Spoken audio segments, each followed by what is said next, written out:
nothing you see on social media is the complete truth. Real. Please. Even the bad things, it's not the complete truth. I think good example is yeah. No, Kaya, come on, man. Yeah. Like, have you noticed that every time an influencer starts now going into vlogs, they have a man? She ain't lying. Yeah, a lot of the vloggers, nah, are luxury vloggers. Yes. Out of nowhere, shorty. How did you get that Goyard bag? They probably don't even know it's Goyard. They're just glad a nigga gave it to her. She just liked the label. It's not a coincidence. And of course you want to vlog this lifestyle because you know how temporary it is, shorty. I think also what I've regretted, because I think for people who want to be more prominent on social media or be, I think, intentional about their social media, what I've regretted is showing my personal life on social media. You being on social media, and I don't like when people play a victim to being ripped to shreds on social media. By virtue of having a social media account, you open yourself up to scrutiny by the public. And I think it's not fair. Okay. You know, to categorize us as loud, argumentative, because like it's very personality based, and I feel like it's easier for people to categorize as black women as that, so that when we argue for our rights and we fight for ourselves, it's like, oh, it's just another black woman being argumentative, just another black woman being loud, while it comes from a place of frustration.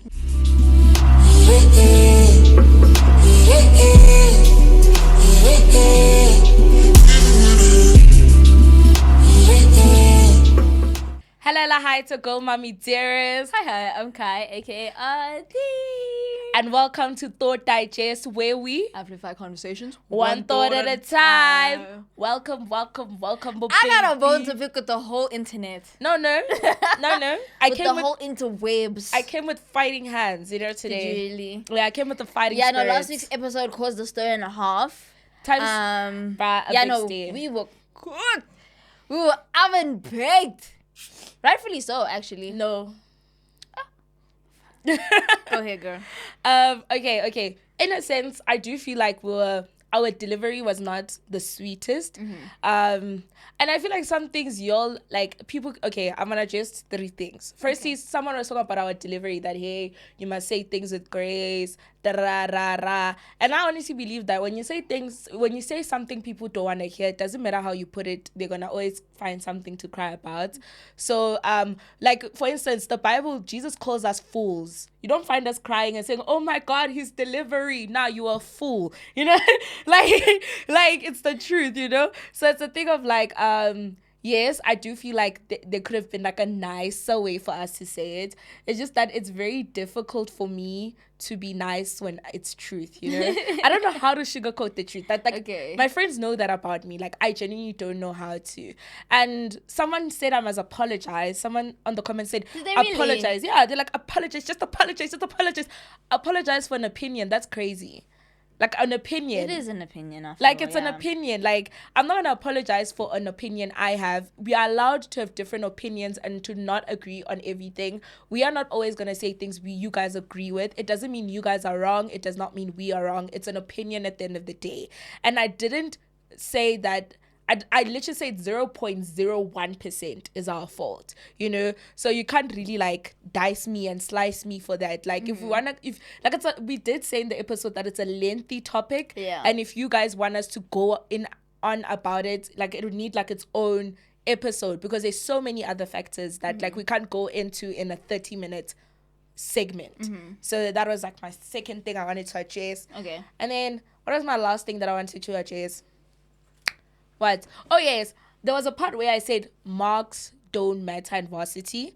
If I said that, that's not exactly what I meant. What I meant was marks only don't matter in varsity. Oh, okay. Like, there's other factors that they do take into consideration depending on your degree. If your degree is very saturated and a lot of people are doing it, like law, there are only so many law firms in the country. So they have to sift you out using your marks. You have like 10,000 people applying to do their training at ABSA, and they only take 10 every year.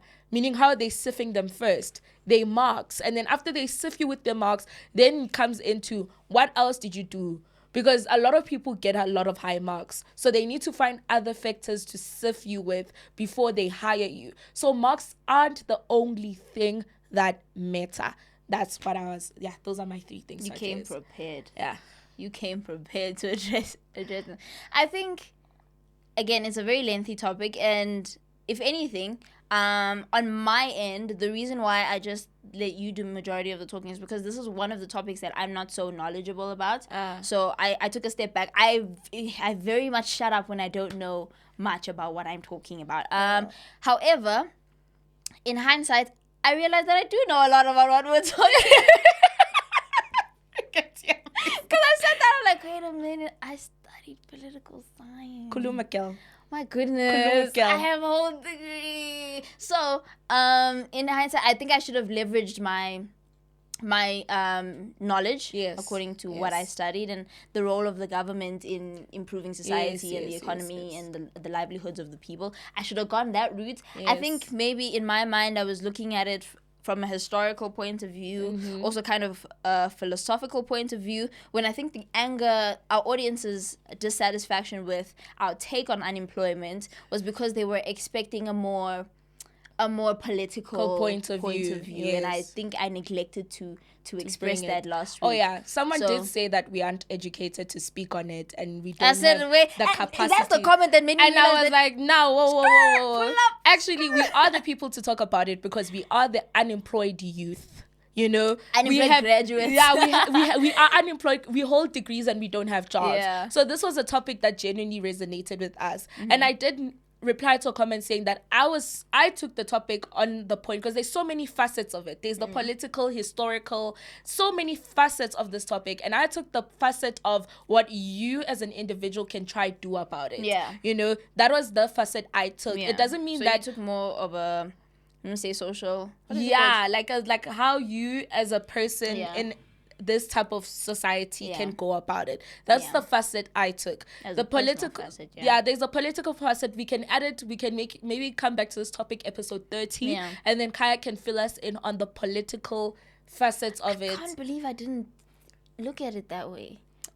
Girl, there's always time to come back. Our topics are so lengthy. Yeah, I just hate. Also, I think the work that we do, I automatically put my studies in the back burner when I really should bring them to the forefront, because a lot of what we discuss is within what I've studied. Right? So we will revisit the conversation to you who are dissatisfied that we hadn't taken a political route. Yes. So we will, and I'll be happy to be vocal about that, because I sat in a lecture hall for 3 years in a row in writing papers about political reform and policy creation. I even created my own policies at some point. So I tell you guys, don't undermine ours because we're young. Yeah, doesn't mean just because we're young we don't know what we're talking about. But I think there is room for like growth and a little bit more knowledge, because I disagree with you when you say we're unemployed. I mean, we're under Rampedi media. We send invoices every 25th, so we qualify as the working class. So we don't really know the actual struggle of being unemployed for years. Without. But to be fair, my mom was unemployed the whole of this year, and I was very much involved in that. Like, the struggle of her. Sorry to cut you off. Yeah. Since you've shared that your mom's been unemployed the whole year, would you say to her what you said in the last episode? To my mom? Yeah. No, because she's actually doing something. Okay. She was unemployed the whole year, but she was not sitting on her ass the whole year. Okay. She was trying to figure out ways, trying to figure out different things. Like, she's now recently got a form of employment. Okay. But she's looking for room to grow herself. She's actually wanting to enroll in university next year, to further her studies, because she sees the importance of education, So I wouldn't give that advice to my mom because she already knows it. Yeah. As someone who spent her whole life thinking she was secure in a job without holding a qualification, and then now she saw that there's actually importance in educating and uplifting and upskilling yourself. Okay. And that's where I was coming from. Okay. And so I wouldn't give her, because she and when I gave this advice, it came from seeing that as well. Yeah. So You need to clarify that it did come from a position of love. Yeah, it came from love. Like, honestly, it came from a big place of love. I even when I was saying like Jesus has called us fools, it came from a place of love, you know. And sometimes like to love someone is not to coddle them. You will get a lot of people who will try and lift your spirits and motivate you. Motivational speakers are out there in abundance, you know, but then very few people are there to tell you the truth. And I want to be one of those people. Okay. Yeah. Awesome. One more thing regarding last week's episode. I will not fold on Matt's lid. Okay? Thanks. Same. Done. Oh, hell no. Hell no. I will not fold. I went on a rant. What you say. I went on a rant on Instagram and I was like, you cannot go home to an empty fridge with no electricity and tell me you're gonna go and do Matt's lid because of passion. Not even child of God. I think a lot of the arguments in the comment section were that a lot of people are not mathematically inclined, or they don't have the mathematical ability, and so that's why they did maths lit. And those are the people. Look, I can make exceptions for people who did maths lit and are not mathematically inclined if the career path that you're choosing has nothing to do with maths, right? If you're not going to varsity, forget about don't worry. That deep. But if you're planning to go to varsity and you're sitting there with the maths lit, change it now. Real. Thanks. I'm not folding. Real. And also like with like like if you have a medical condition that inhibits you from learning, I give you leeway. But if you don't have a medical condition that inhibits you from learning, the only scapegoat is a medical condition. Yes, it's a medical condition. You must be diagnosed with the doctor that you have dyslexia, that you have an inability to read, that you have the inability. Like, honestly, you're such an extremist. It's crazy. The only reason, medical condition. You know, that's so come to me with a medical diagnosis that right now you cannot comprehend maths, and then we'll discuss it. If you need maths lessons, I will start them for you, my child. We can tell who's going to be the strict mom between the two of us. No, but you know what's so crazy? I will bring my reports if you guys want to see. In grade 10, I literally passed maths with 40%. Mm-hmm. In grade 11, I passed it with 75%. Mm-hmm. That was like, it was not that I was not working hard in grade 10. I was working hard and I was like, oh my God, it's so hard. I can't understand it. Mm-hmm. But my study approach was completely incorrect. Mm-hmm. And once I took my studying into my own hands and tried to figure out a study approach that worked for me, my maths marks increased drastically. Mm-hmm. So it has to be a medical condition. Yeah. Okay. Yeah, but life update. That's it for the life updates. That's not a life update. Real, it isn't. Like, no, that was actually one of the first. I think it is the first time that we've ever addressed the previous episode in this current episode. Just because I don't think we've ever caught as much smoke as we did on that episode. No, shame. People were dragging me for days. So I was dragged kind to of film. Necessary. We're so used to getting dragged on short form. Yes, YouTube. Crazy. But I know you guys came from a place of love as well. I know a lot of you guys came from a place of, she doesn't know what she's talking about. She doesn't, like, I understand that, you know, but I feel like the approach was like, okay, why am I saying nice approach? Because I didn't give y'all a nice approach. Nah, I deserved it.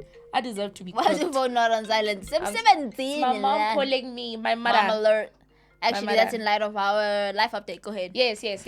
So I'm trying to surprise my mom, but as you can see, she's unsurprisable. She's calling me, so I feel like somebody spilled the beans. So, my mom has had a very difficult year this year with unemployment and a lot.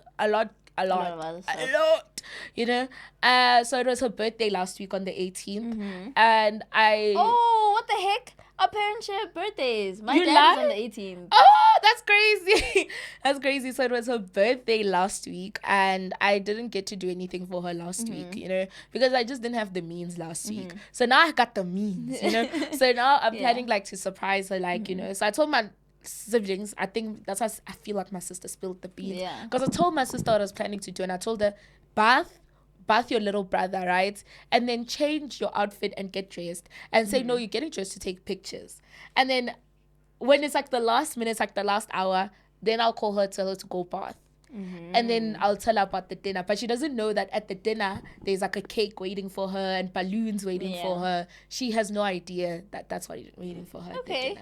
That's so lovely. That's so thoughtful. And that's like so, let me say, feminine. No. It's very girly. Yes. Can I ask a question? Yeah. Like, we got a ghost now. Like a what? We got a ghost. Sorry to just like to sway away from the comments from the life update, right? Yeah. But what if like you just like slow? Like what if she's just slow? You can't do maths lit, bro. Like That's why I said if it's a medical condition. not even medical. Just like I just couldn't do maths. Like I tried at grade 9 and I failed, and I was like, I'm not doing this. I'm not Okay, in grade compromising 9, did you know what you wanted to do with your life? Yeah. Does anyone ever know what to do with their lives in grade 9? That's real. Question. Um, No, actually, I nobody knows. think it depends where like your place of like where you slow as in like you tried to do the work, you tried to put in the work but still weren't getting results. So like first term 1 I got like a decent 70, right? For maths, right? Okay. Term 2 I got 20, bro. Just From term 2 going up, plummeted. I was bad. I was like, I'm not doing this. What is the right? difference between term 1 and term 2? Yeah. Term 2 is hard. Term 2 June exams was not playing at my school. I don't know about other schools, right? Yeah. And then I realized I can't do this. You know what I mean? But then I think it's like I think you gave up too soon. Yeah, you gave up too soon. It was a mindset thing. bro. Because at least you passed term 1. I failed throughout. Like I failed term 1, term 2, like it would get worse. Like it would get so worse. It was so bad. And then when I finally like sat down and like tried to figure out like what is it I was struggling with, is because like in class I'm able to understand what's going on. But when I get to the exam paper, all of a sudden my marks come back 20% or I black out and I actually don't even understand how to even start solving this problem. Yeah. And then when I took past papers, I actually figured out there's a pattern to maths. Maths is actually not anything new. The paper they wrote in 2006 is the same paper you're writing. It's so crazy. Like your question 1, since I left, the question 1 of algebra was the same throughout. It was the same question 1. They just changed the letters. That's all they did. So what did I do? I crammed the formula. I figured out, I hacked the formula. And I started doing the pattern and I followed the pattern. And once I did that, I actually started to understand what was happening in the pattern. And that's how I rose from I think the that grave. the fact that you were able to do it once is proof of your capacity to do it again. Yeah. Yeah, nigga, you know, I was smart than you, but like exactly, but, you're a smart nigga. But the thing is, bro, like, I didn't want to be like average, because like most of the people that were doing maths didn't really score high marks. Yeah. They were sitting at the 50s and the 40s and the whatever, you know what I mean? And I just didn't want to settle for that. And I didn't really have plans on doing anything that had to do with maths after, because I knew that I was going to That's why I was asking you about your media. plans. I mean, I didn't know at the time, but I just knew that I'm not going to do engineering or whatever. whatever. But the reason why I brought this up is because I understand their sentiments in the comment section. It's like, yo, some people just feel like they don't have the capacity to do maths. It's just like you know that you're not going to do it. I don't know how to explain it. It's not like you're looking down on yourself, or you feel like you're not good enough, or you're not smart enough. Yeah. But you just feel like you're not capable of it, and then, you know what I mean? I think high school is the perfect time to test your capabilities to the max, because there's very little to lose. Real. Very little to lose. Real. Repeating grade 9, who cares? Repeat grade 9. My sister last year, she was doing grade 11 and she did dismal, and I said to her, you are repeating grade 11 because one, there is no clock here, there's no clock that's ticking, you're not running out of time. So I think she didn't end up repeating grade 11 because she's a scammer. But no, I also told my sister to repeat her grade. But I think, like I said, that's the best time to test your capacity to its limits. You must really be absolutely sure that I can't do the subject. Absolutely. Don't after like 2 terms be like, and this is grade 9. This is grade 9. You didn't give it a chance. No, you really didn't give it. You really didn't, put your all into it. If mid grade 11 you realize, then we'll give you, because for a year and a half you actually try to put some work into it. Also, I think.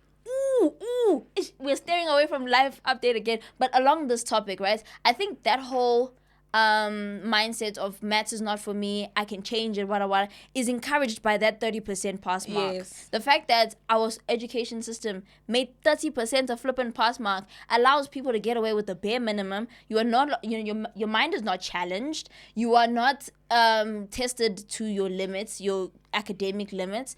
You are encouraged to 30% is a joke. No, 30% gets you nowhere. 30% of anything. 30% of a salary gets you nowhere. 30% of, bro. No, guys.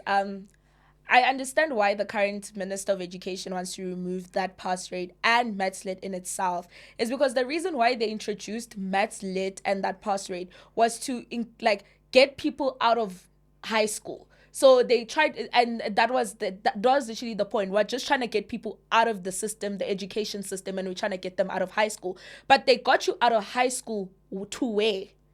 You're sitting at home with a degree with no metric certificate, or with the metric certificate, but it's a diploma. So you now have to go to colleges. You now have to go up.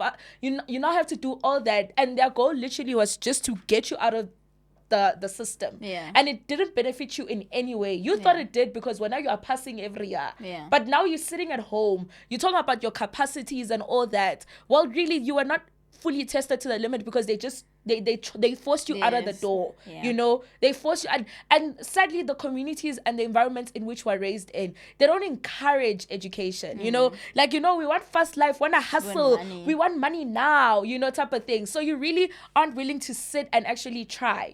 So that 30% pass rate and maths lit was actually there to encompass it. It's there to encompass, what is that word? Incapacitate? Yes, incapacitate you. It's not there to help you. I completely agree. And we don't want to hear about the exceptions to the rules. Oh, my friend, she did maths lit, and now she's a head attorney. That's the exception. That's the exception. Tell me about the rest of your friend's family. Let's hear that.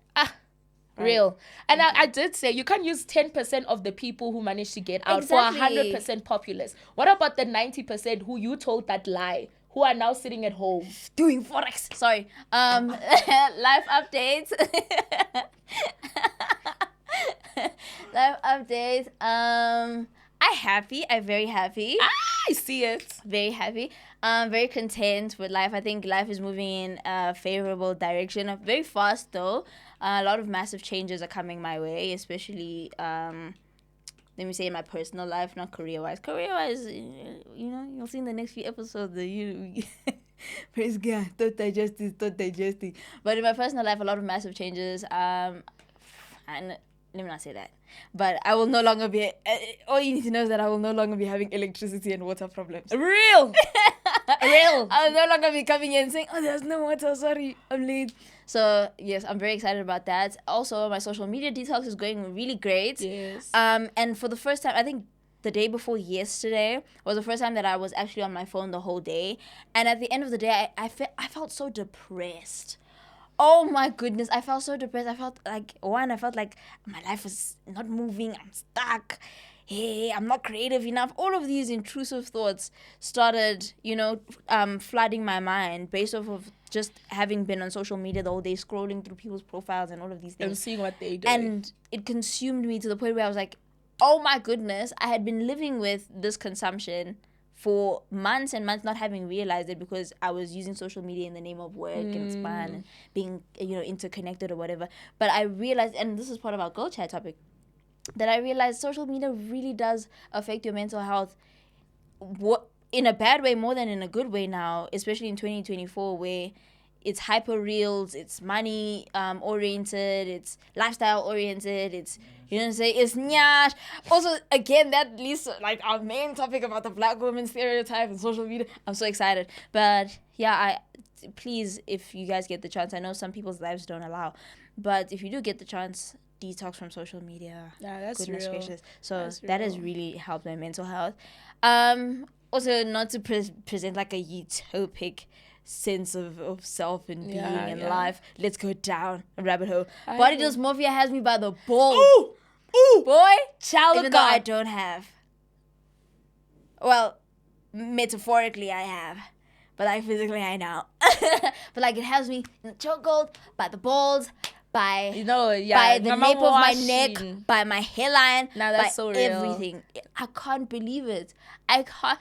The dissatisfaction I feel with my body is so it's heavy, bro. Because in the mirror, I see one thing, and I'm like, okay. Then as soon as somebody takes a candid picture of you, oh my god, that is so real. That is so. I was literally saying this with my friend yesterday when we walked, literally we're going to Campus Square, right? And then one of those guys that took a picture, and I was like, no, I don't want to see it because I probably look so fat. Yeah. And it's like, my friend was like, yo, bro, like, that's such a real thing. Because, like, I look at myself in the mirror today and I'm like, okay, I'm actually fine with how I look. And then give me a few hours. And already I'm like, what the like, you start to nitpick every little thing. You are so unhappy. Like, I haven't loved my like, to the point where, like, I'm just like, it's so bad. Oh, it's so bad. It's oh my horrific. God, I hate how I look. I genuinely do hate how I look. Y'all, and y'all don't help there in the comments. Oh my God, she's pregnant, she's fat, she's, oh my God, I know I'm fat, I know it. Okay, you're not fat. I feel it. Okay, say that. I feel fat. I feel it. And y'all aren't helping. But you're not fat. Like, the way they pointed out, like, I know. If you know what real fat is, you will feel very scared. Should I not? No. But my 600-pound life. Actually, no. I refuse. I think we should stop normalizing my 600-pound life. And say, oh, we sympathize with you. How did you get to 600 pounds? But anyway. No, it's actually a health thing, shame. It's like a big thing that, like, you need to take care of your health. You can't let yourself get there. You see, I'm very, like, dissatisfied with how I look now because it's also impacting my health. I was telling y'all I'm 30% obese. Did I not say? Oh, yes, you did. Yeah, so I need to, like, work. Yeah, I need to work on myself. But anyways. That was such a... should I say a feminine rant? Yeah, it was. Like, the men will never get that. Like, so real. You can see in the background because they're like, oh my God, she thinks she's fat. Wait. They can't believe it. Yeah. And the thing is, when I was younger, I never understood women's fuss about their weight. Until I got access to a phone and I got access to people. Like, so you realize that the weight is actually a massive thing for women, man. Especially because I think the first few episodes of our podcast, we spoke about social currency. Men's social currency, women's social currency, and women's social currency being their physical appearance. And so a lot of emphasis is put on said physical appearance. And unfortunately, that has, it's affected our personal, view. How we see ourselves. Yeah, I don't see myself as very beautiful right now. I feel like I'm decent. Like, I feel like I can get by, Same. Yeah, but to be beautiful, that's a different word. Same. Oh, and it doesn't help to be in this industry, y'all. Like, everybody's so tiny in this industry, and I'm that one big size medium to large. You're beautiful. Ghost. We love our ghost. We love our ghost. Thank you so much. You should do that more often, actually. Nah, shame, nah. I love that. It's been so bad. Like, to the point where I feel like I can't even work with, like, fashion houses, like, Cotton On and stuff. Like, they'll never choose a girl who's my size. Really? Because they typical people that they go for is, like, it's either, oh, yes, I feel like I'm such a bad size. Because I'm not, like, a plus-size queen who's, like, advocacy is, like, oh, plus-size women, da-da-da-da. So they'll go for those girlies, like the plus-size queens and everything like that. Or they'll go for the extremely tiny girls who, like, now, like, oh, Jessica, the small, nice build, nice bodies, da-da-da. And then there's no me's. I don't see myself as representation in that industry. I get it. So it's very difficult. It's like, oh, it's either I go there or I go there, because when I'm here, no brand is gonna work with me. That's interesting. I think we should have an episode about that, actually, talking about beauty and what it is to us and how we redefine our own beauty and how we move away from body dysmorphia and how we, decenter that the central beauty standard, or like, let me say, the pop culture's beauty standard and all of that. I think that would be a really good episode, especially because we relate heavily. And it would be nice to have a third person who overcame what we're going through. So so if you're an overcomer, you overcame, or someone who overcame, comment them down below. Also, I want to be very clear about my 600-pound chat, because I'm going to Candace Owens this one. I'm not joking with this one. Because you know what the best example is? I'm going to say it because Thought Digest is... We'll have a topic on it. Okay, but I think, again, I'm going to Candace Owens it. There's no excuse for being 600 pounds. Sorry. Okay, yeah. You need to... No, it's not that there's no excuse. 600 pounds is how many kgs? No, listen. It's not that there's no excuse, but you shouldn't be comfortable being 600 pounds. There's no beauty, there's no glamorizing. Yes, thank you, glamorizing. Yes. That's the word that I was looking for. It's not that there's no excuse, because the depression is real. A lot of mental health issues are very real, that can lead you to being there. That can lead you to being 600 pounds? Yes. Other people have anorexia that make them toothpicks, you know? It's a let's different... not glamorize weight It's gain, not, it's not, please. yeah, it's not, yeah. To the point where you can't fit through the door. Yeah. Yeah. Yeah. The glamorizing of it is what's wrong, you know? Yeah. Even televising it and making it some sort of entertainment, it's not funny. It's not funny to It's laugh sad. at 600 pounds. Get some help. That's why they're there on the show. But anyways, Girl chat. yeah, girl chat. Let's go into our girl chat. I think we will keep it cute and short. Actually, because we've been on it. So our girl chat topic is centered around social media. Yes. And the effects of social media in general, right? If I can find this topic. She said navigating social media, what we have learned from experience and how it can be a tool, what not to post and what to post. I think the first thing that came to mind when we were going to talk about social media is how I went on the No Chill podcast talking about this, actually, how nothing you see on social media is the complete truth. Real. Please. Even the bad things, it's not the complete truth. I think good example is yeah. No, Caiah, come on, man. Lock in, because I'm about to make a bad example. Wait, do I know this example? Yeah, we were talking about it off cam. Yeah, no, that's a good example. It's not the complete truth, and I think social media has fostered such an environment of deception where somebody said actually women fake that they're happy on social media and men fake that they have money on social media, and then when they both meet they fake their happiness.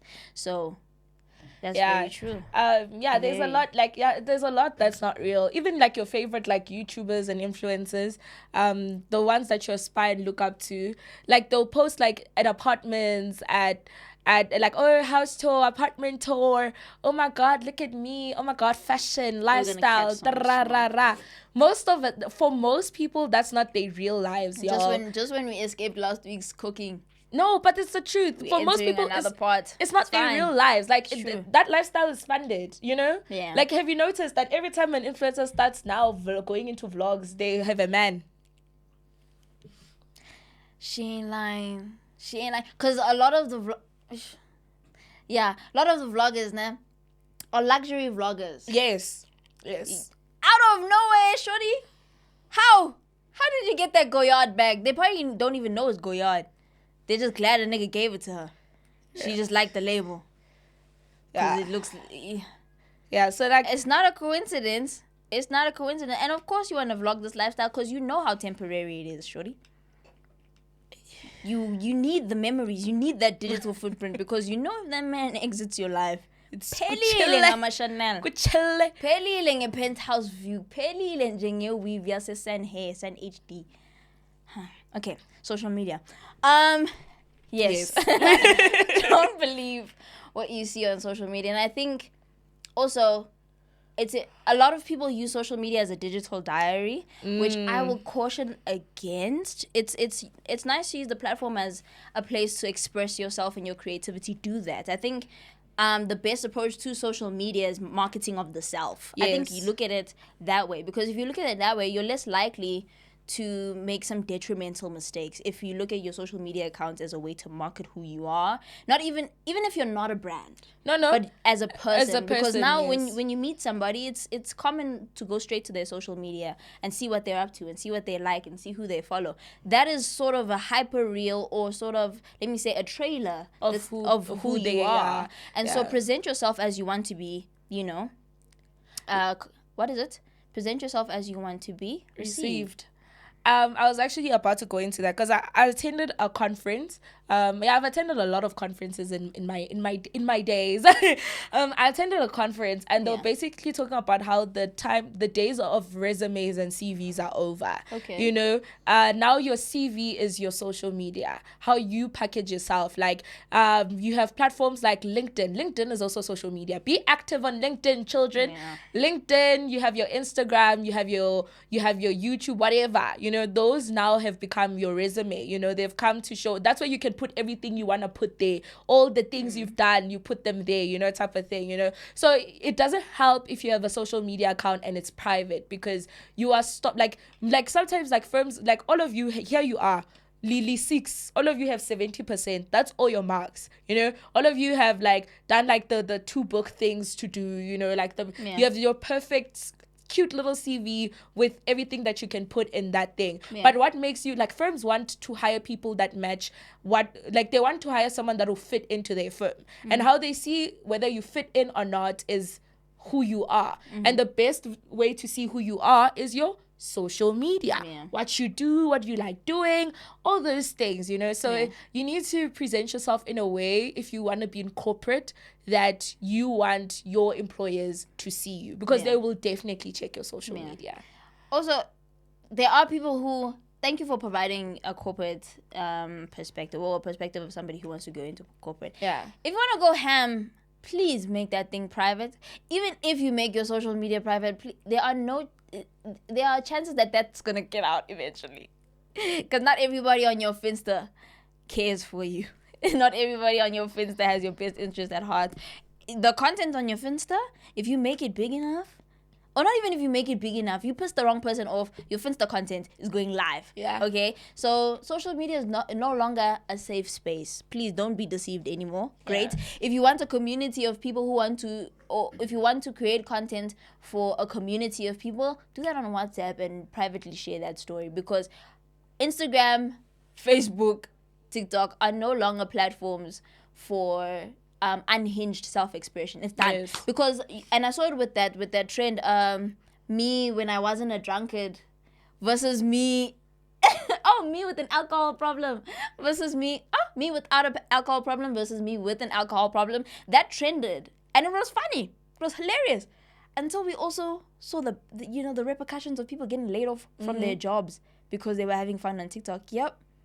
It was like, yo, I got fired because I did this trend. It's no longer a place for you to be going crazy, unless you have no intentions of, getting a normal job. Normal job. Living a normal even life. like venting on social media. Because I know a person who was basically, they had a training contract at a firm, and then they were dressed inappropriately. Guys, there is such a thing as dressing inappropriately. We've already discussed this. We've been dragged for this already. She went to work, like looking like, guys, this corporate lifestyle thing that's trending, like, corporate girlies, corporate girly thingy. So, no, don't wear everything they showing you. So this girl, corporate girly, day in my life, she's trying to influence. I get it now. She's got a corporate job. She's trying to influence. She's doing, those cute Shein 2 pieces, crop top to span, baba, skirt and gaga. Just because it's plaid and it's like a suit type thing, you think it's appropriate for work. She went there first week of her training contract. She went there wearing that. One of the ladies who work at the firm pulled, not even HR, like like just one of the ladies just pulled, like, out of care, pulled her aside, and then they literally spoke to her and they were like, hey, don't come wearing this ever again to work. It's not appropriate, Girl, human rights feminist, goes to TikTok. So she's thinking she's gonna get her journey to fame starts now. Oh my God, you did not just say that. You really want them to Norax us, bruh. I'm sorry. I'm sorry. She goes on her TikTok. She's like, oh my God, they're judging how I wear. Did she not get a resignation, like a letter of firing the next day? They literally removed her the next day. She posted on a TikTok. She's not even famous on TikTok. But they found it, and she was removed from the job because she broke the dress code. Do you know how sensitive of a topic feminism is right now? Have you seen? Hey, with the girl, I love her to bits. What? I'm just kidding. It's a joke. Hey, yo, we are not Sihle stands on this podcast. Let me just sit here. It's a joke. You on your own. It's a joke, yo. It's a joke. I feel like Sihle is like Candace Owens. There's certain views that I disagree with, and certain views I agree with. Candace Owens never been wrong a day in her life. Real. She's like the female Andrew Tate.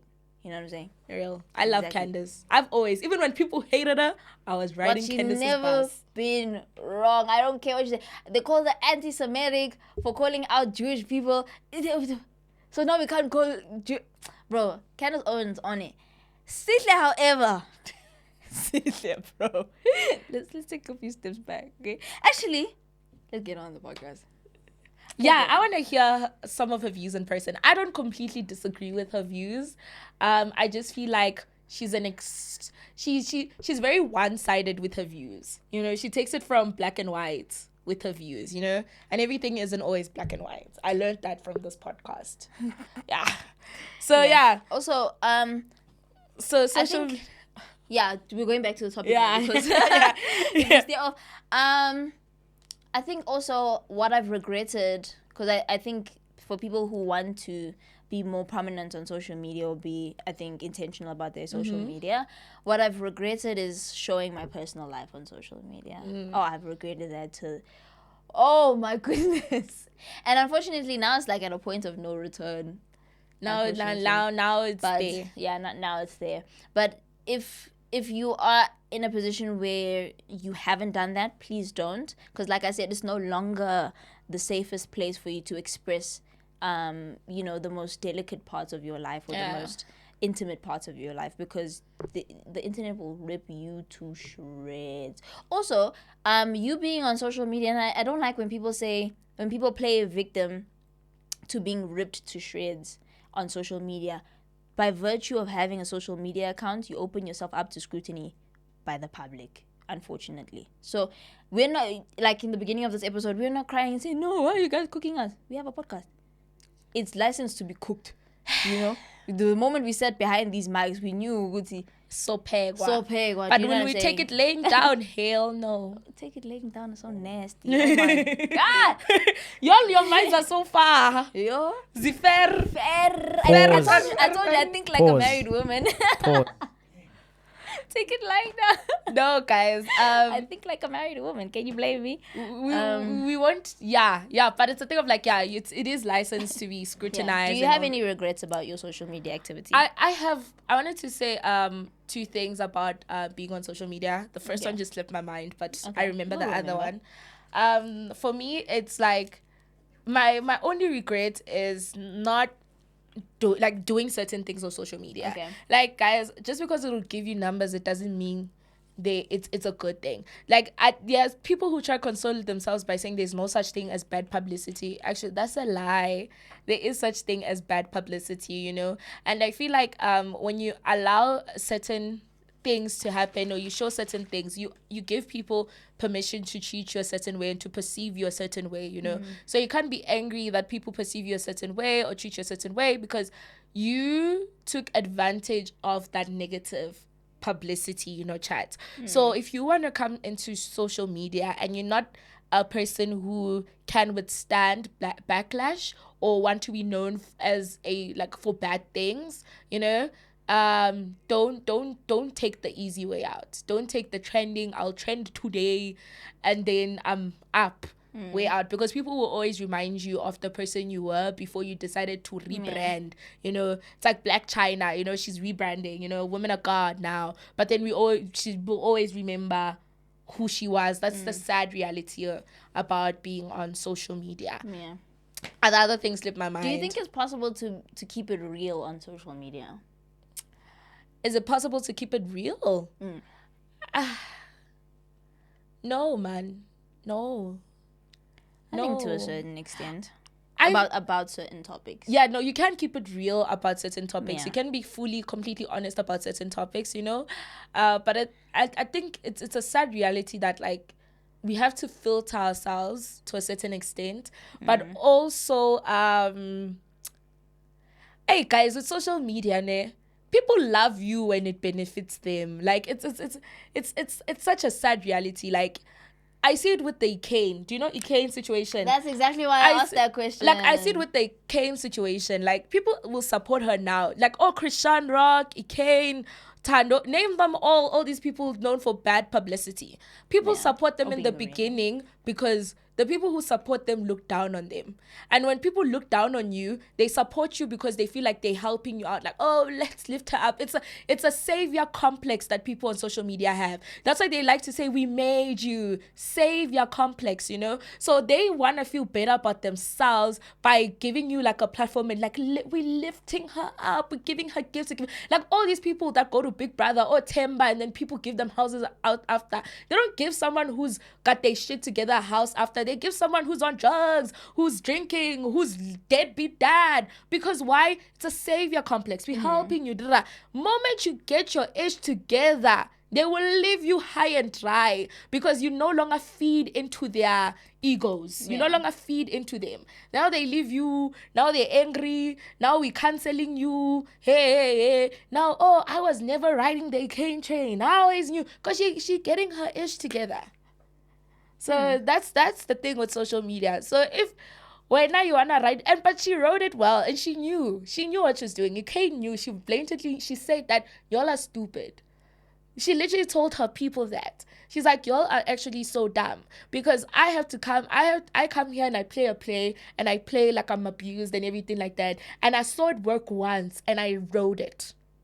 You lie. And y'all gave me the money, y'all gave me the things. Now my mumu is in a good school. She calls her daughter her mumu. Mumu's in a good school. I came out of the hood. Like she literally did a TikTok. You lie. And I was like, you see, if you're going to do it, be smart about it. But if you actually think that people out there care about you, they don't. She said that? Mm-hmm. And she probably still has a following. Also, cancel culture is such a myth. It's such a farce. Because the same people we canceled this week, if they release a lip gloss, it's being sold. Look at now, we are going to Chris Brown's concert. Ratamaya. We're going to Chris You're not going to Chris Brown? We are going we're going to Chris Breezy. Well, Freelance chat is different. Me, I'm like, as long as Rihanna I'm just kidding. I'm gonna be cancelled. The internet's gonna eat me. No, I'm just kidding. Dear editor, you know what to do with that. No. It's a joke. Please, he's jotting it down. He's getting the mic. That's like a very, very, very layered chat. Actually, the Chris Brown one? Yeah, it is. Yeah, I agree. There's so many podcast topics coming from this one. So, we cooking, from guys. This one. Like, when is it right to reintegrate somebody into society after they've done something wrong? Something incredibly Hey, wrong. man, if whoever without sin cast the first stone, baba. That doesn't work. Okay, let's move into our game. That doesn't work in 2024. Real. Unfortunately. I mean, it should work because it's scripture. But the way that people are set up, man, it's dark out there. Hey? They rank the sins. This one is worse than this one, which is not what we should do. But anyway, let's move into our game. We're playing 30 seconds, and our ghost is going to describe to us what's on the card. We have 30 seconds to guess what he's saying. It's OG 30 seconds, but no board. Ooh. I'm trying to find the timer. Give me alarm. What is it called? Watch. Clock. Clock. Okay, 30 seconds. Okay, tell us when you're ready. And go. Yeah. The most famous cat and mouse, yes. Tom and Jerry. Wolf of. Wall Street. It's her turn, by the way. We're taking turns. And then the most famous console. Xbox. No. PlayStation. Jesus Christ. You're not helping me, my brother. You're not helping me. I still got 10 seconds. Damn. How many points is that? It's chai. It's okay. How many did you get? I got 3. 3. Was it 3? Yes, yeah, we got PlayStation, Wolf of Wall Street, and Tom and Jerry. Yeah. Tom and Jerry. Okay. This is for kind. Yeah. Yeah. Most famous doll. Barbie. Did he flip the card already? Channel 322. 322. Yes. 322 is what Nickelodeon? No, Channel music. O. The other MTV. One? Yes. Okay. The Red Devils. That's what they call them in soccer. Oh, Manchester United. Yes, and then oh, damn. Oh, I know it. 3, 2, 1. How did you describe Cleavage Day? Is that Cleavage a day? What? Day. You make a cleavage. What happens when women squish their boobs together? It's a cleavage. And a week day. Yeah. How many did you get? She got 4, 3. I think. No, she got Manchester United, MTV, Barbie. Yeah, so it's 3-3. Oh. So round 1 is tie. It's a tie. Yeah. Okay, let's do 3 rounds because I feel like our time is well spent with our other cool. topics. Let's do 3 rounds. Man. You cheat me. No. See, I already did this one. Yeah. Okay. 3, 2, 1. I Lapho, think the time has already begun. we should be describing to him because Yeah, what is bro. this? This shit is crazy. What's that? Describe something. I refuse to take this as my crown. I refuse this. Can we cut this part out? I refuse. No, Because, we're wow. not cutting it out. Don't cut it Yo, out. these questions are kicking ass, bro. Let me see this card that Yeah. has you so down bad. It won't read. Oh, it did. It did. Oh, where is it? You got it. Let me see. Okay, it's a province. There's south North, and then east. west, Put it together. northwest. Exactly. So you couldn't give me northwest. Wait, catch it smoke. The, Bra, Volkswagen Beetle. yeah, You could have gotten Volkswagen. Ipolo. Volkswagen. the richest square mile in Africa. Santon. Santon. The 31st of December. is New known Year's as, Eve. when girls wear that ring as a sign of their commitment to Purity. There we go. I didn't even know that. What was Jesus? A carpenter. Oh my god! Oh my god! For real? I am so hurt. Ah, this ghost is doing us down bad. Oh, He didn't even know Jesus was a carpenter. Look Crazy, at him. Look at him. crazy. Come on. Give me a proper. Do it again. Do it again. Let's Okay, do Oh, it. okay. let's have the second. Can you try? Do it together, cause it's bad out here. It's cold. So, Okay, let's try one more. 3, 2, 1, go. okay.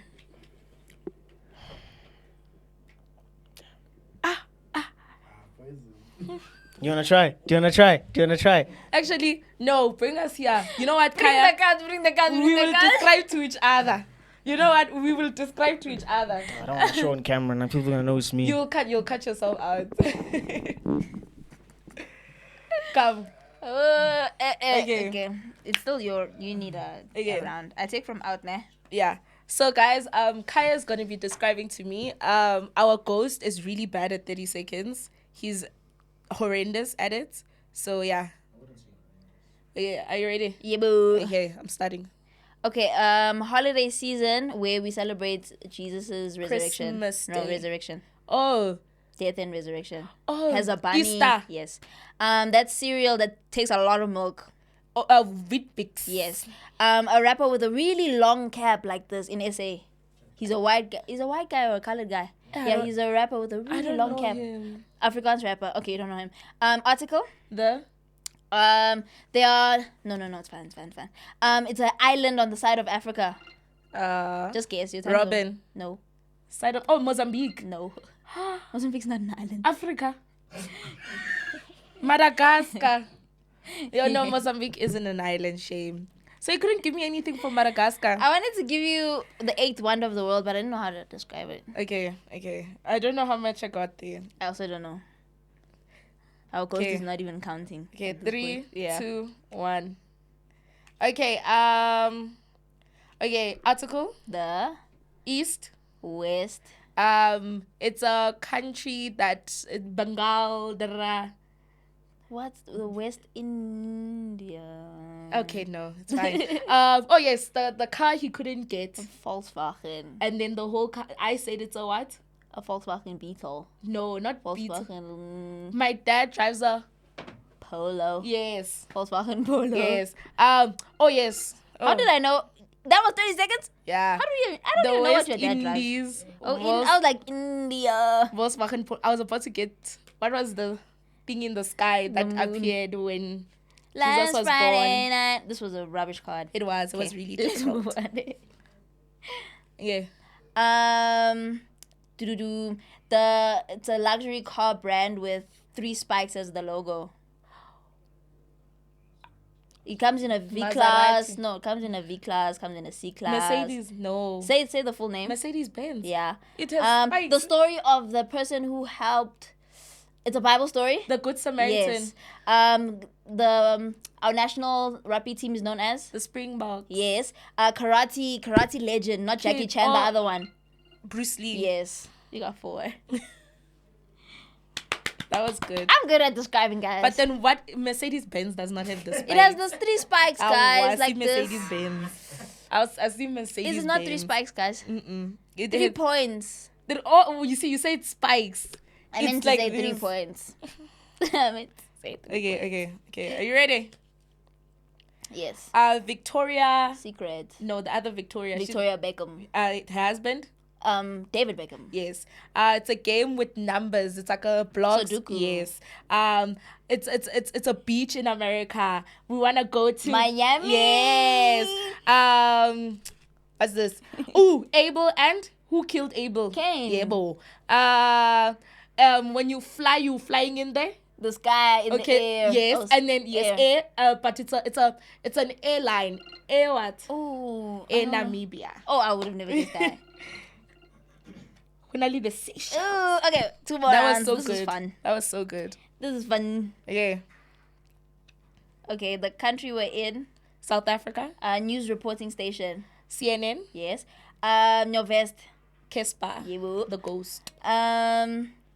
That holiday that we mentioned, the festive season, I mean. It's Christmas. No, the one with the bunny. Easter. And then after Easter Saturday, Sunday. yes. Oh, he's a superhero, green and big. The Hulk. You have to put an adjective there. The Hulk. No, he has an adjective in between. The big Hulk. What? The Incredible. Oh, the Incredible Hulk. Yeah. The big Hulk. You don't watch superhero movies. No, man. the movie is called The Incredible Hulk. But isn't he called the Incredible Hulk? He's not. It's the Wow. movie that's called The Incredible Hulk. I did not know that. I don't watch superhero movies either. How did you get no, CNN so fast, dude? I don't know. I love Marvel. I actually watch superhero movies. Really? I'm such a huge fan. I've watched it in chronological order. In what order? Chronological order. Chronological. Sometimes I just let you be. Chronological order. Yeah, Shane. because I knew you Okay. knew the thingy. You were just trolling. Okay, are you ready? Yes. This is the last one. Okay, yeah. Article. The First letter of the alphabet. A. Double. Double what? Double the A. Oh, the AA. Yes. Let down your hair, Kimang. Let down your hair. Rapunzel. Yes. It's a aquatic thingy you buy. It's the little ones that you keep that die so easily. Fish. Yes, but then the type. Starfish. No, it's a color. Goldfish. Yes. Yes. You remember that time when I wanted you to get to Namibia. How are you gonna think in Namibia? The air one that we didn't get. The air Namibia. I was gonna go back. Its capital is. Would you got it if I said Norris? Norris. Would you have gotten Chuck this? Norris. Yeah, Chuck. Yeah. Oh. Okay, we can move on to our long topic now. Yeah, we can move on to our long There's gonna be topic. one long episode actually. Now that I think about It is. I don't know where you're gonna cut it. Oh, but hey, do you need to? I don't think so. Let's move into. Okay. Do you want to introduce our long topic? Do And I you're rem- going first because you always make me go first. Okay, so guys, today's long topic is breaking stereotypes. So yeah, we're gonna be breaking stereotypes specifically with regards to black women. So we're gonna be discussing common stereotypes about black women and share our personal stories that challenge these narratives. And yeah, how does it impact our mental health? Okay, go ahead. Okay, so my stereotypes are about black women that I have. You wrote down ones that you know personally? Yeah, basically like thought of stereotypes I know personally. Okay. And then basically we can go into like how they impact, how they've probably had a personal impact on me. Okay. So yeah, my stereotypes are black women are loud. Okay. Black women are emotional. Okay. Black women are aggressive, violent, and argumentative. Mm-hmm. Those are the stereotypes I have. And the reason why I chose these stereotypes is because I feel like I fit into most of these stereotypes. Okay. And I think it's not fair, Okay. you know, to categorize us as loud, argumentative, because like we're not the only people who are argumentative, you know. I think it's a personality thing. Not all black women are argumentative. It's just that your personality is very argumentative. Yeah. But really, who's this? Ooh. John. We were in a meeting. Oh, with him. hey, yo, I need money. Hold on. Wait. Hold on, wait a minute. Hold on, you the guy with the money. You're the guy with the money. Anyway. Oh, babe, not like that. Not like that. Hold on, not like that. Like, because he handles, you know, He's our finance friends and stuff. Not because. liberties. Before. Okay, so yeah. Sorry guys, got distracted. So yeah, so then like I don't think it's fair because I feel like those stereotypes it's very personality based, and I feel like it's easier for people to categorize as a black woman as that, so that when we argue for our rights, when we fight for ourselves, it's like, oh, it's just another black woman being argumentative, it's just another black woman being loud, while it comes from a place of frustration. Yeah, I think all stereotypes are harmful. But again, since we're zeroing in on the black women stereotypes or stereotypes against black women, there are 5, right? Media tropes, black women media tropes, right? So the one that you mentioned is known as the sapphire. She's loud, she's argumentative, she's abrasive, she's rude, she's brutally honest, she's known as the sapphire in media. And the person they give as an example of a sapphire is, have you ever watched the movie with Gabrielle Union where she kind of... Yes, was it a movie or a series? It's a movie, not the other one, not Mary Jane. What? There was another movie, but Gabrielle Union has been used as a sapphire in many movies, right? Then we have the angry black woman who's just hyper emotional, who's always physically aggressive, and this is a stereotype that is propagated in baddies. Have you watched baddies? Baddies East, baddies West, baddies South. Then we have the Jezebel. So this is the hypersexualized woman who's portrayed as one who has, an insatiable appetite, and she's sexy, and she has Megan Thee Stallion. Exactly. We have Megan Thee Stallion, we have Cardi B, we have Nicki Minaj. It's mostly rappers that propagate this particular stereotype. And Kim. Lil Kim, not the Kardashian. Not. Oh, we're gonna get to that. The Kardashians. We're definitely gonna get to. We're gonna get to you guys. She ain't a black woman. They are witches. Anyway. So I said the sapphire, the angry, the Jezebel. Yes. Then there's the mammy, right? So the mammy is the asexual mother figure. The one who's always nurturing and caring and, sets her needs aside so that she can cater to the ones around her. This one was, I think, more propagated in the early 80s, because that's when... How men want women to be, their manners. Yes. How men want their women to be. Also because there were a lot of sitcoms that had the mammy figure who took care of the white children. The big... big black woman who took care of the children. That was a stereotype propagated by Flippin' Leon Schuster. We'll get to you, bro. You're problematic. Well, you weren't problematic then, but now that we're awake, it's a bit problematic. And then I'm forgetting the other one. There are 5, but I'm forgetting the other one. And I think the one that I have the biggest bone to pick with is the Jezebel one, right? Because it seeped into our music. It seeped into our... I feel like it plays a role in each and every one of these kind of stereotypes, because I think of Annalise Keating.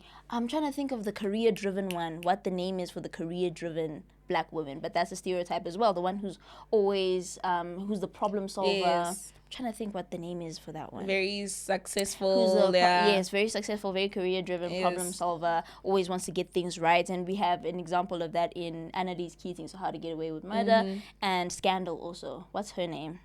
Olivia Pope. So we have those black women stereotypes. How I know that? Which you know a lot of things. You downplay how much you know. And so those are the 5 stereotypes that media, and I think even in our personal lives, that have been sort of presented to us of black women. That these black women fit into either one of these boxes. And like I said, the one I have the biggest bones to pick with is the Jezebel one, because it's seeping into our music, into our mainstream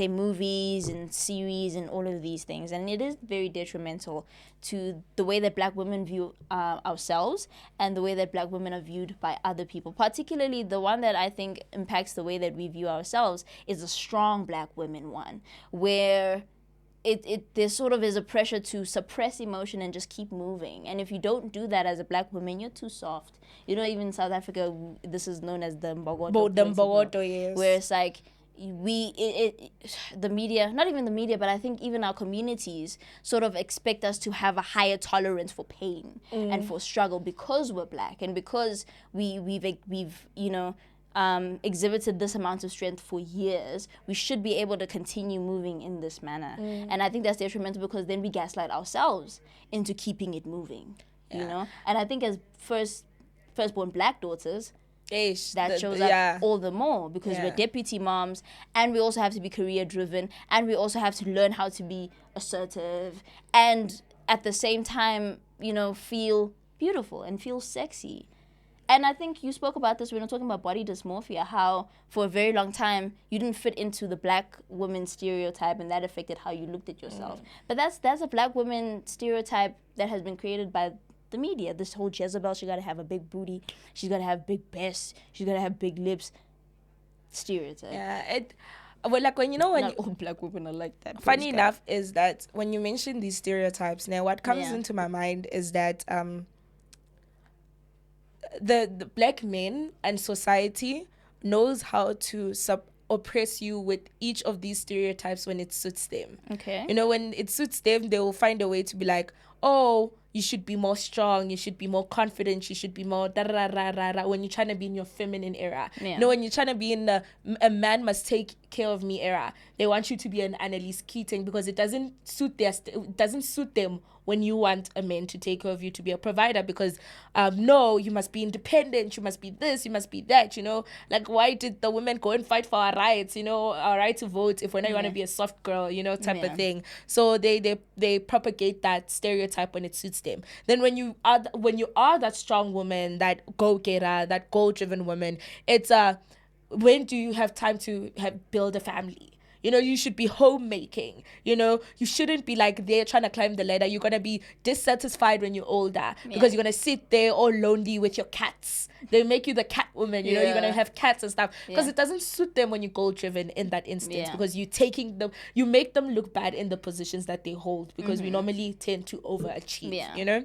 So that stereotype doesn't suit them. Then when now you want to be a modest girl, you're trying to be in your I need to I care about what impression I put for myself and all that stuff. Then here comes a man who goes and likes all the baddie pictures. A man who says he loves you, but goes to Instagram and likes pictures of all those baddies, all those girls with their nice bodies and stuff. And then when you don't fit the mold of that stereotype, it's thing of she's not in her feminine era. She's not in her power, you know? They see that as a form of having confidence and power, you showing your body on the internet and stuff. Can I ask though, so like if you have a partner, right, and then he goes and likes all those baddies and whatever, is that an issue for you? Yeah, I think it's a massive issue. It's a big issue because your mind eats through your eyes. So whatever you feed whatever you see is what you feed your mind. So if you're constantly feeding your eyes with those baddies, with the girls with the big bums, you training your mind to see that as your standard of beauty, you have desire for that. So if my man is going around, I know that's not my body type. And I don't want my man to be sexualized. I don't want a man who sexualizes women. So if you go around liking that, it just shows that you're that type of person who sexualizes women, and that's what you desire. And I'm not what you desire. So I'm not going to be comfortable with you doing that. I think, you know what has come to my attention recently also, is that the men who like these pictures and, you know, engage in, let's say, short-term relationships with these women, have them as side chicks or whatever, or like a one-night stand, you'd find that the woman that he wants to marry is the complete opposite of these. It boggles my mind every time because he knows deep down that is not womanhood in its essence, right? It's a caricature of womanhood. It's sort of, let me say, caricature is a good word, right? A representation of what being a feminine woman looks like because she has the feminine features. When he knows deep down that femininity has very little to do with the way that a woman looks, right? It has everything to do with the way that she portrays herself, the way that she carries herself, the way that she interacts with her community, the way that she takes care of those around her. And so that's why he gravitates to the real woman, because he knows that this is but an image. But a man. However, it's still very offensive. Don't do that and say, oh, but I want to marry you. Yes, this is, visually appealing, but the one who appeals to my goals and my dreams and my future and my success is you. Shut up. Yeah, because that's still wrong, because he's going to cheat. He's going to be a man who cheats on you with those women. Yeah. Because he's with you because of convenience. Because the woman, a woman is a helper. It's that's what you are. So he has his helper. He has you, his helper. You fit the standard and the mold of being a helper. You're an amazing helper. You're a great helper. But if he's a man who desires and is always looking, and his history is those women, he desires those women. Those are the women he's always with. He's been with. He's cheated on you with. He's gonna continuously go to those women because it's nice, because he gets the best of both worlds. Yeah. He gets to feed his desires with those women, and he still gets you as a helper. So don't settle. I think men also kind of, I don't think they're aware of what that does to your partner. Oh, you immediately change her psyche, right? Because I remember, I'm gonna share personal experience now, which we haven't done in a very long time in these long topics, right? I remember, again, being in a relationship with somebody who liked that body type. The baddie body type, big nyash, big boobs. You know what I'm saying? She wears wigs. She always wears a frontal. She always has a face beat down. And those are the kind of pictures that he liked. And those are the kind of women that he engaged with, right? And even at the time, I didn't realize it. But I eventually there was a time where I was like, okay, this is the kind of woman who, yes, cheating will change the way that you think about yourself so drastically. But there was a time I thought to myself, okay, if this is the kind of woman that you like and that you insist on being with, maybe I should fit the mold. So one day, I enter his car wearing a mini skirt. I'm dressed like a baddie. And did the man look at me? Did the man not look at me and say, "What the hell are you wearing? Go and change." I was like, but this is what you like. And he was like, not on you. I'm like, he's like, I love you because you don't dress that way. I'm like, but these are the women that... I was so baffled because in my mind, I'm thinking, I'm catering to your desires. Clearly, my modesty doesn't appeal to you. My reservedness doesn't appeal to you. The way that I speak softly doesn't appeal to you. So let me give you what you... And the man, did he not reject it at first glance?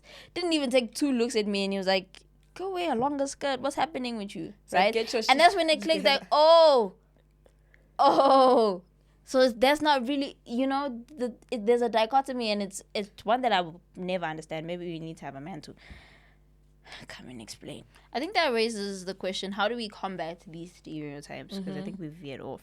For me, I think the one way to combat a stereotype is by showing what doesn't fit the stereotype. Does that make sense? So putting on a platform those who combat that stereotype. Platforming the people who combat the stereotype. So the Megan Thee Stallions and the Sexy Reds must be combated by platforming the Lauren Londons, because Lauren London's an incredible rapper. Shout out to you.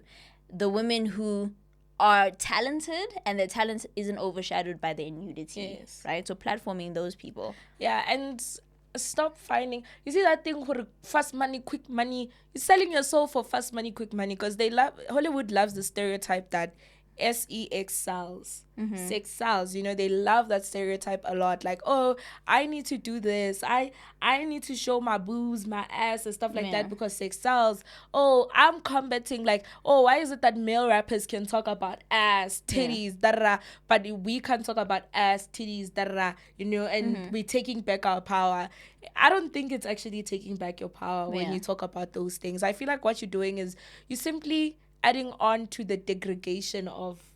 That should be a word. Degradation of black women. You're just adding on to it, you know, and you giving them an example, like when they're saying, hey, I want a hoe, you literally just said, hey, I'm the hoe that you want, stuff like that. And it's never in a good way, when you're sexualized, it's like they've just limited your value to an item, so in terms of that, stereotype is, honestly, stop platforming those people. Yes, I was about to say. To simply stop platforming those people when Yeah. it comes to that stereotype. Yeah. And then for the stereotype of like the strong black woman, like the Annalise, Olivia Pope type of women, I don't think that's it's a negative stereotype when it's used to bring black women down, but there's nothing wrong in thriving for success and so on and so forth. You know, there's nothing wrong in wanting to be the cat lady. Yeah. Be the cat lady. You know, if they're Yeah. gonna hate, they're gonna hate. And I feel like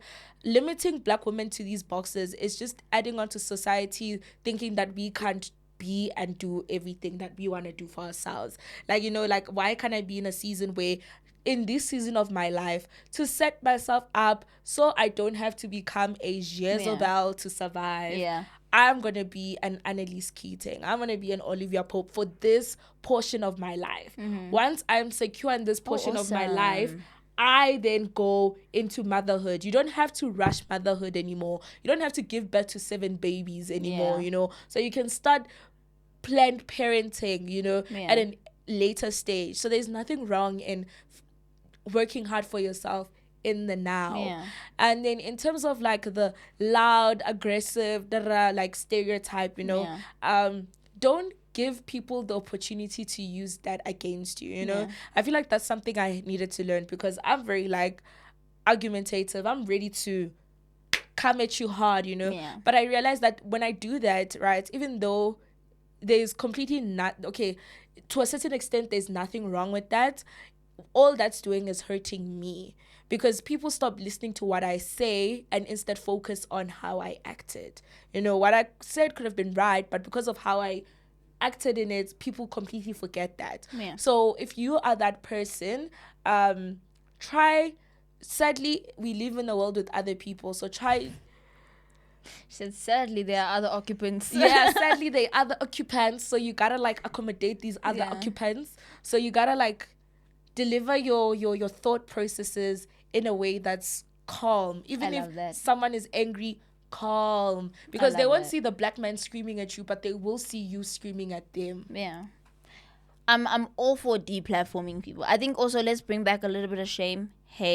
Bring back shame. I think allowing people to be themselves we can only do that for so long until that is detrimental to the image of the entire populace. You know what I'm saying?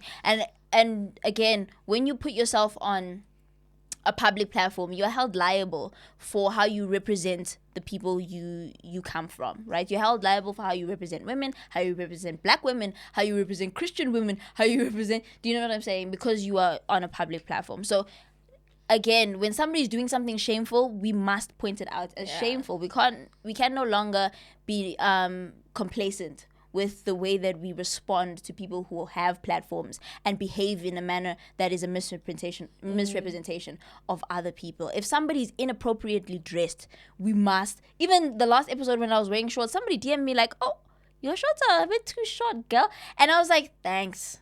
You're right." Because even though it was really hot on that day, and that was my excuse that I'm not outdoors, I'm just indoors, wada, still, right? It was to an extent inappropriate. Call that out. If what I loved about that girl,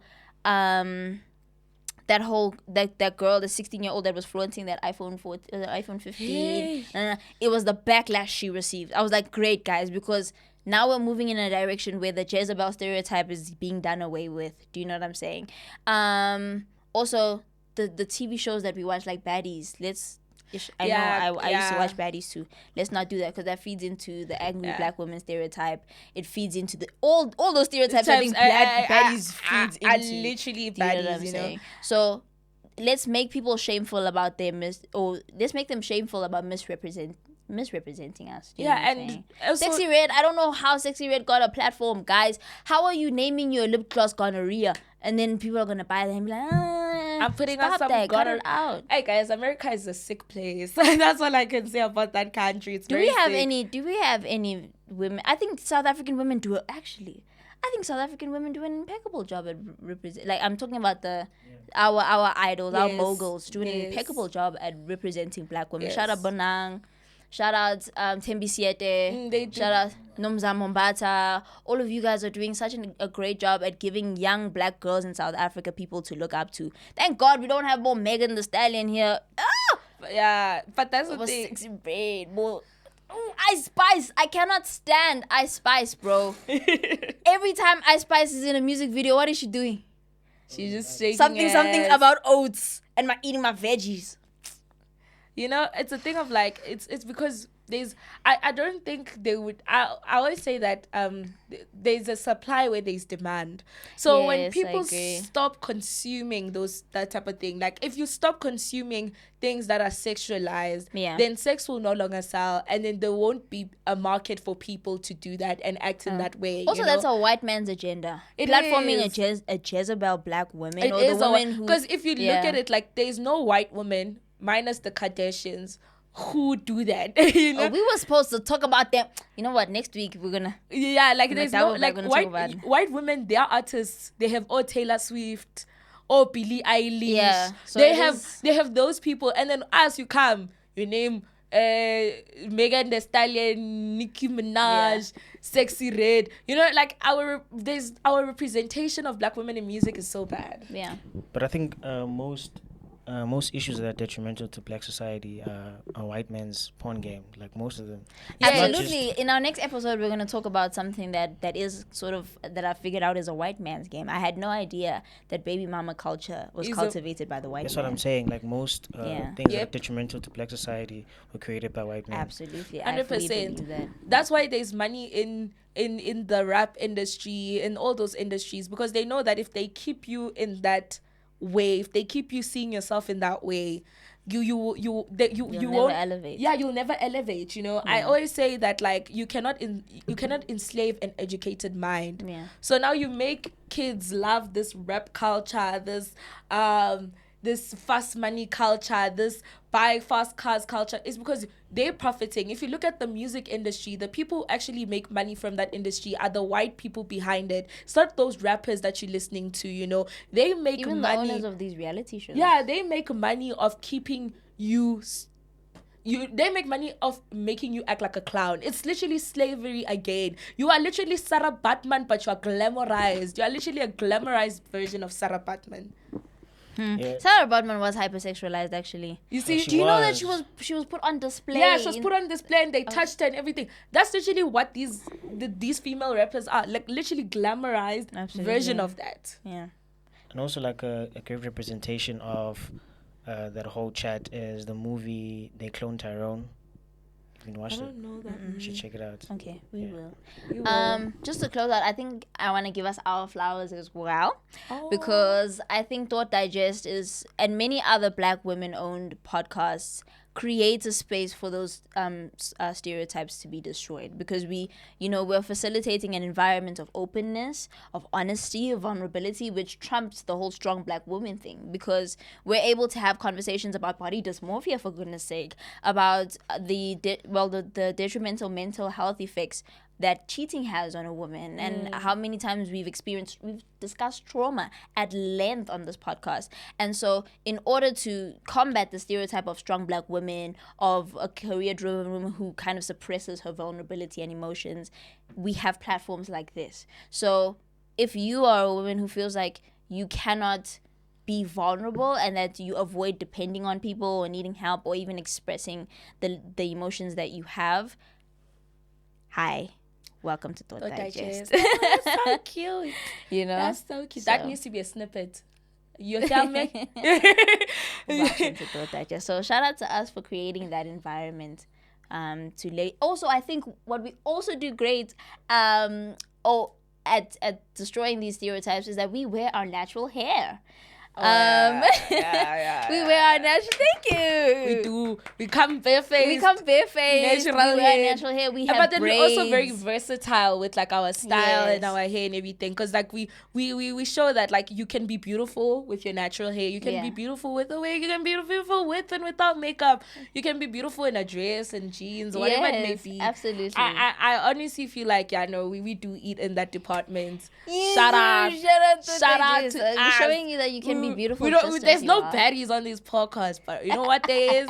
strong black women in a good way. In a good way. I think that's a great way to close out our episode. Thank you guys for watching. Unfortunately, this week we do not have a memberships episode, particularly for health reasons. Yeah, no, the studio lights are killing me, y'all. Yes. And this episode was 1 hour 30 minutes. So if you're a real one, if you're a member, you made it this far anyway. However, we will make it up to you guys next week.